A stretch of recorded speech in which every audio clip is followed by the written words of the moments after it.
Olá, eu sou a professora Lígia Mena, professora da Unip, Universidade Paulista, e pertenço ao grupo de pesquisas Encontros Interculturais no EAD, Narrativas de Vida dos Diferentes Brasis, da Unip, né? Grupo do CNPq.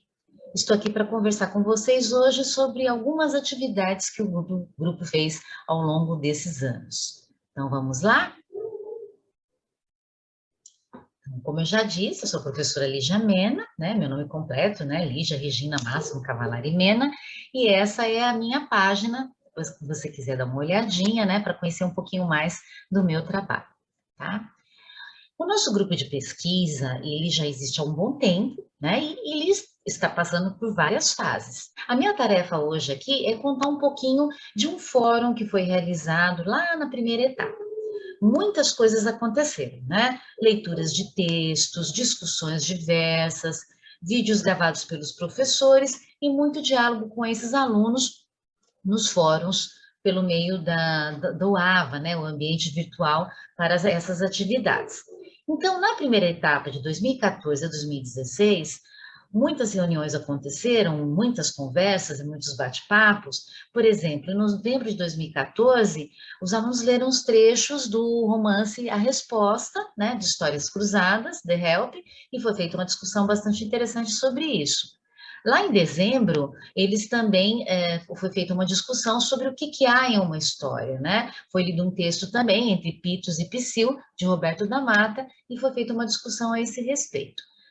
Em março de 2015, What's the Story foi um vídeo gravado pela professora Simone Gonzalez também. Depois, em maio de 2015, foi lançada uma proposta sobre fotografias de família, com a intenção de conhecer melhor esses alunos, que os alunos conhecessem também os professores, todos os componentes do grupo ali. É sobre isso que eu vou falar com vocês. Agora é importante que vocês saibam que lá depois foi feita a revista CITES, né, vários exemplares, e a revista CITES de janeiro e junho de 2016, ela apresenta vários artigos, e muitos deles que falam dessas etapas dos fóruns, o que foi feito nessa primeira etapa do projeto, o que os alunos escreveram, como que nós refletimos sobre isso, né? Então foi uma fase muito importante ali do projeto, e essa CITES número 4, você vai encontrar muitos artigos sobre isso. A exemplo, né, são vários artigos e resenhas, eu recomendo que você leia o Contando Histórias na EAD, Narrativas de Vida e as Novas Tecnologias, artigo produzido pela professora Cielo Festino e pela professora Roseli Jimenez, que são líderes desse grupo de pesquisa. Há também Narrativas de Vida dos Diferentes Brasis, um panorama do projeto de pesquisa, da professora Palma Rigolon, que ela conta, ela analisa, participa de todos esses fóruns e faz uma análise bastante interessante. A professora Simone Camacho Gonzalez, ela também fala desse projeto de pesquisa, Narrativas de Vida dos Diferentes Brasis, o fórum como via de entrelaçamento de vidas. Então, além de analisar o conteúdo, ela vai analisar a importância dos fóruns, né, nesse contexto. Eu também escrevo ali um artigo, Formação do Leitor Literário, Experiências de Leitura e Representações de Infância em Narrativas de Vida, que eu vou analisar aquele fórum sobre as memórias de infância, né, o que os alunos de diferentes lugares trouxeram para nós. Vale a pena você também dar uma olhadinha nesse artigo. E a professora Márcia Selivon, ela vai falar da construção do ethos nas diferentes comunidades de aprendizagem em EAD, as narrativas de vida. Então, há vários artigos lá, não são só esses, estou citando alguns para que você tenha uma ideia desse trabalho que nós fizemos durante 2, 3 anos. Com Smith e Watson, as narrativas de vida são definidas como um ato de autorrepresentação, através de todos os tipos de mídia que consideram a vida do enunciante como seu principal sujeito, tanto em forma escrita, performativa, visual, fílmica ou digital.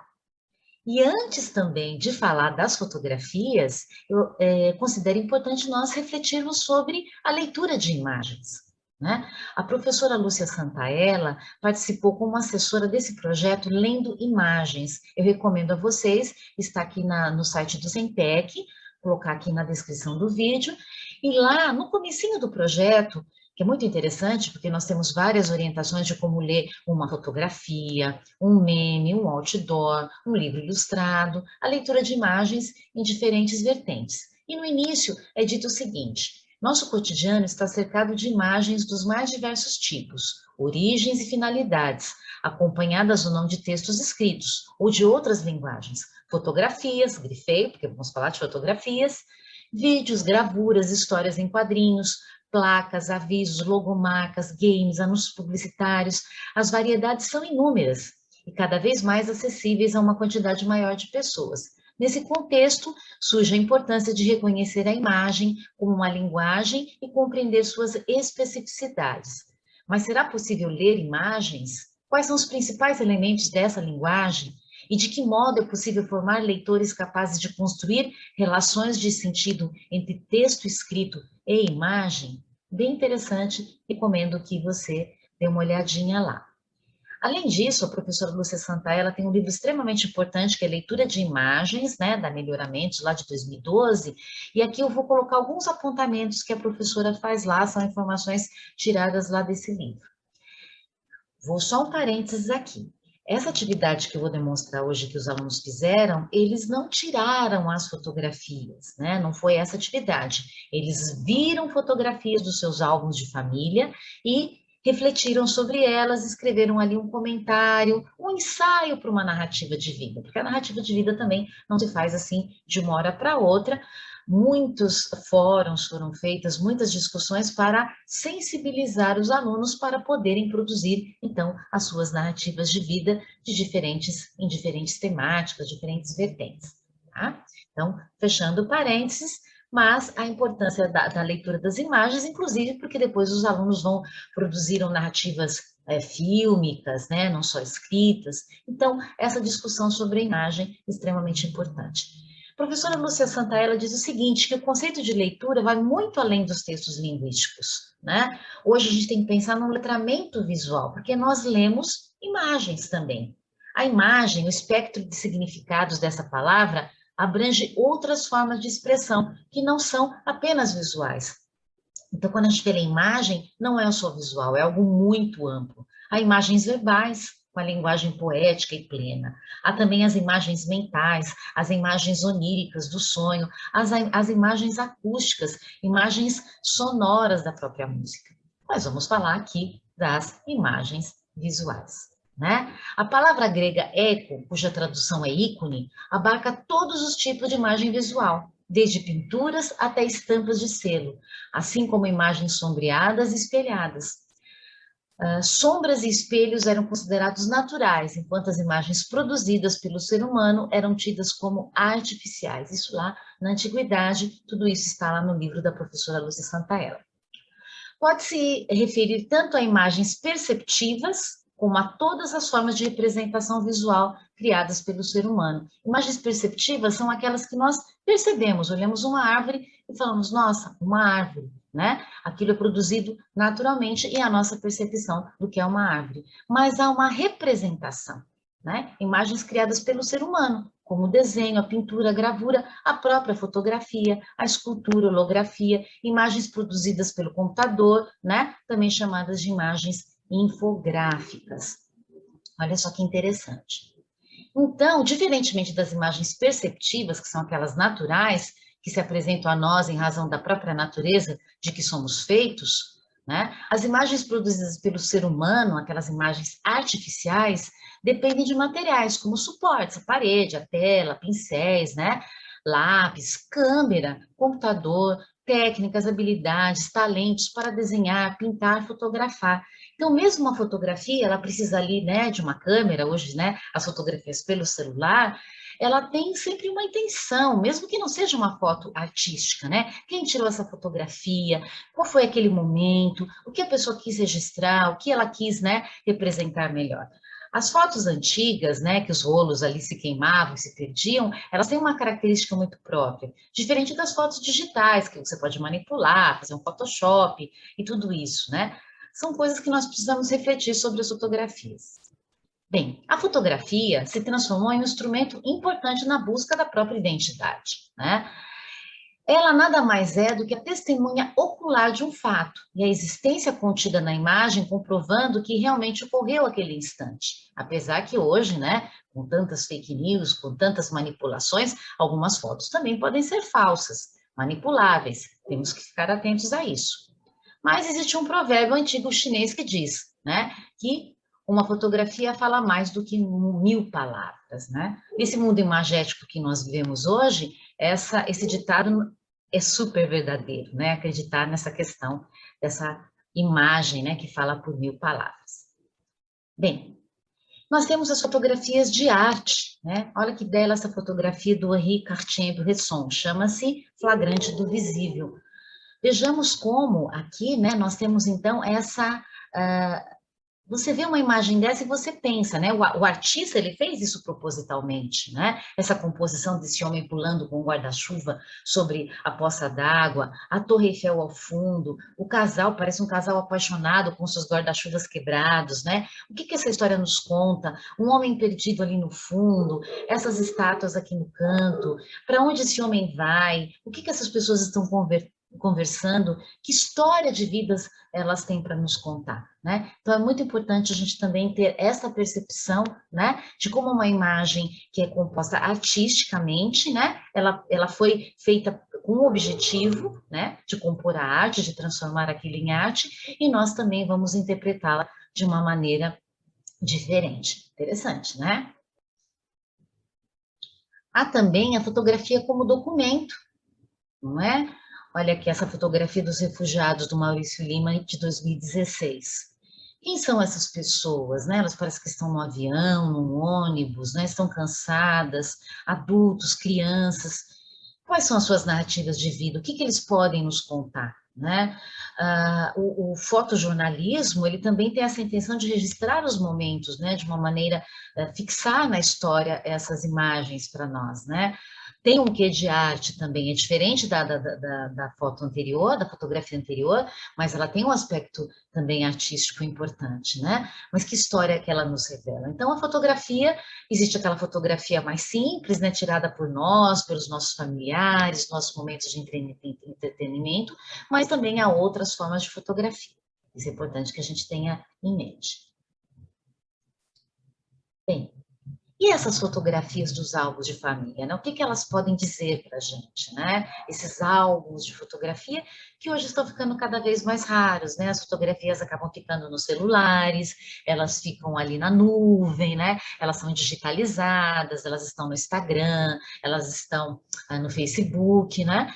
E poucas delas são impressas ou guardadas, né? Eu acho muito importante guardar as fotografias. Eu, eventualmente, imprimo algumas, guardo algumas, aquelas que eu considero mais importantes, para daqui a um tempo eu possa olhá-las com carinho e recordar desses momentos tão importantes em família, né? Então, essas fotografias, elas também vão contar a nossa história, né? Quando eu olho essas fotografias, eu tenho as narrativas de vida colocadas lá. Vocês podem acessar aqui um blog que foi feito na época, né, com a recolha dessas fotografias de vários alunos. Hoje eu vou apresentar algumas para vocês e contando algumas narrativas, principalmente a dos professores. Bom? Então, aqui no fórum, na época, o que estava lá no fórum dito, né? Nós propusemos aos alunos e professores que escolhessem uma fotografia de família, a olhassem atentamente, em um único parágrafo de 5 a 10 linhas, contassem sobre a foto, as pessoas que nela estavam. Vários alunos participaram, né? Lembrando que as fotografias sempre nos causam nostalgia, nos fazem voltar o tempo e refletir sobre nossas vidas. Assim, a reflexão foi um dos objetivos dessa atividade. Outro objetivo foi oferecer uma oportunidade para que os participantes do fórum ficassem mais próximos, né? Era aquela primeira etapa, o primeiro contato, muitas leituras, vídeos, discussões, e as fotografias tiveram uma grande importância nessa fase inicial do projeto. Aqui, por exemplo, né, um aluno lá do Rio Grande do Sul, Luiz Felipe Ruiz Pegoraro, lá de Viamão, do Polo, né, lá do EAD, alunos do EAD, ele do Polo Viamão do Rio Grande do Sul, ele manda essas duas fotos, olha que interessante, 2 momentos importantes na vida dele, né? Aqui, ele professor com os seus alunos na Escola Municipal de Farroupilha, né, onde ele era professor, os estudantes lá da turma 41. E na segunda imagem, uma festa em família, comemorando o seu aniversário, né? Uma aluna que participou muito de todos os fóruns, né? Uma história de vida maravilhosa. A foto arte foi tirada em junho de 1958 por Eduardo Frussa, em São Paulo, e essa imagem foi enviada então pela querida Jaqueline Grobe, também já formada, um retrato de família, ela aqui com seu esposo e seus filhos. Uma história muito linda, Jaqueline participou bastante, né? Muito rica sempre as suas colocações e as suas memórias e a sua narrativa de vida. Aqui nós temos uma participação da professora Mônica Mandagi, que também faz parte do nosso grupo, e ela diz assim: minha família, amigos e alunos sempre dizem que eu sempre estou sorrindo. Verdade ou não, fui buscar nas fotos e lá estava ele, sorriso por ver o mar, sorriso por brincar, simplesmente sorriso. E para minha alegria e mais sorrisos encontro na minha família também ele, o sorriso. Brindemos o sol com sorriso, a noite com sorriso, a chuva mais sorriso, pois certa vez disse Martin Luther King: pouca coisa é necessária para transformar inteiramente uma vida. Amor no coração e sorriso nos lábios, né? Então, o que ela encontra na filhinha dela, também, ó, a filha dela aqui, mas essas fotos aqui são da professora Mônica e da sua menina, que também tem o mesmo sorriso. Linda história, né? A partir dessas fotografias. Aqui nós temos um trecho da professora Roseli Jimenez, né, que é uma das líderes desse grupo de pesquisa e coordenadora também do curso de letras da Unip. Esse trecho foi retirado de uma crônica sua, álbum de fotografias, que faz parte do livro Considerações sobre a Arte de Escrever e Outras Crônicas, organizado pelo Sérgio Cinca e o Ítalo Meneghetti, da editora Patuá, né? Então, o trechinho retirado lá é assim, ela faz uma crônica numa personagem baseada na sua própria vivência. Há histórias inúmeras naquelas imagens, né? Então, a personagem aqui da crônica olhando o álbum de fotografias. Algumas contam de um passado que ela, a menina que está contando aqui, pouco conheceu. Vê um lindo casal de uns 18 anos em branco e preto. O fato é que esse era o dia do noivado deles. O rosto é feliz, logo se casariam, teriam 3 filhos. Nesse momento, eles sabiam do destino. Que os aguardava? Menos de 10 anos e ele estaria morto, tuberculose. Sim, ela ainda matava aos 50. Os filhos pouco sabiam da ausência, da morte, de partir para sempre. Um dia tentou achar o túmulo do pai. Ficava no cemitério Quarta Parada. Quarta? Onde estariam as outras 3 paradas? Andou muito, lembrava-se vagamente do lugar. Anos atrás, lá estivera com a mãe. Se a alegria do pai se perdera na doença, era fácil saber a falta de alegria da mãe. Né? Então, aqui uma foto dos pais, da professora Roseli Jimenez, e aqui um trecho dessa bela crônica que está completa aqui nesse livro. E aqui nós temos fotografias da professora Palma Rigolon, né? E ela diz assim: resolvi compartilhar 3 fotos em uma, né? Ela fez ali uma composição. Em uma delas estou grávida e depois aparecemos, meu marido e eu, com as meninas Jéssica e Mariana. Esse foi o momento mais mágico e duradouro de toda a minha vida, o de ser mãe. A maternidade me fez uma pessoa melhor, me fez olhar mais para o outro e querer um mundo melhor. Esses bebezinhos começaram a me ensinar desde muito cedo, quando ainda estavam em meu ventre, e nunca mais pararam. Hoje elas estão com 22 anos, hoje já com 28, né? E continuo aprendendo muito com elas e cada vez mais ansiando por um mundo melhor, por um Brasil melhor, né? Então, a professora Palma Rigolon também tem um artigo lá na revista CITES, né? Que é importante vocês. Aqui mais uma da professora Simone Gonzalez, também tem artigo lá na revista, também faz parte do nosso grupo de pesquisa. Ela diz assim: essa foto é do finalzinho de 2010, perto do Réveillon. Estou no Rio de Janeiro, praia de Copacabana, com os meus pais, meu marido e meu filho. Essa foto é muito significativa para mim, porque foi nessa viagem que meus pais conheceram a família do meu marido. Foi a primeira viagem longa do meu filho e, o mais importante, a primeira vez que ele viu o mar. Atrás de nós, uma escultura de areia gigante, arte típica em algumas praias cariocas. Algumas calçadas transformaram-se em verdadeiras exposições culturais. Na foto, estamos todos com saúde, felizes e unidos pelos laços de família. Essas narrativas constroem memórias e as memórias, por sua vez, nos constituem como seres do e no mundo, né? Belo depoimento aqui da professora Simone Gonzalez. Bem, e aqui, né, uma fotografia minha, né? Que eu também participei do fórum na época e mandei essa fotografia. Nesta foto estão meus primos e eu, com a minha avó materna, né, Maria Joaquina das Neves, avó Maria, em frente à sua casa, lá em Londrina, no Paraná, lá na década de 60. A minha prima menor, ela até reclama, por que eu não estou nessa foto? Né? Ela não aparece, ela está dormindo, né? Eu adorava passar as férias lá. Ainda me lembro do cheiro da madeira, do ranger das portas, do telefone preto, aquele telefone enorme, as gavetas e os armários cheios de mistérios a descobrir, adorava fuçar aquelas gavetas, e do quintal enorme no fundo. Atualmente, meus primos não estão mais, né? Eles não estão aqui mais no Brasil, eles moram no exterior. A minha avózinha já se foi, já faz um tempo. E a casa não existe mais, né? Hoje lá um prédio terrivelmente intruso, né? Como tem acontecido com as casas antigas, são derrubadas, de repente tem lá um prédio no lugar. O que restou foi essa foto em preto e branco, um lampejo da minha infância. Eu sou essa pequenininha aqui.